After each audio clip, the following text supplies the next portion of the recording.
sa ating mga customers. Yan. Syempre, hintay tayo dyan, medyo matagal yan, mga 1.5 minutes yan. Fast forward. Yan. Ganyan pa rin yung bloom niya. Yun. Tapos na.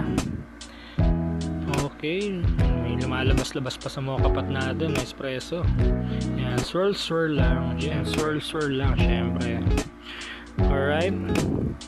Yan. After niya mag-bloom, yan, nilabas na natin yung sis tube. Yan yung ginagawa natin everyday sa mga kapat natin para at least yung aroma lumabas.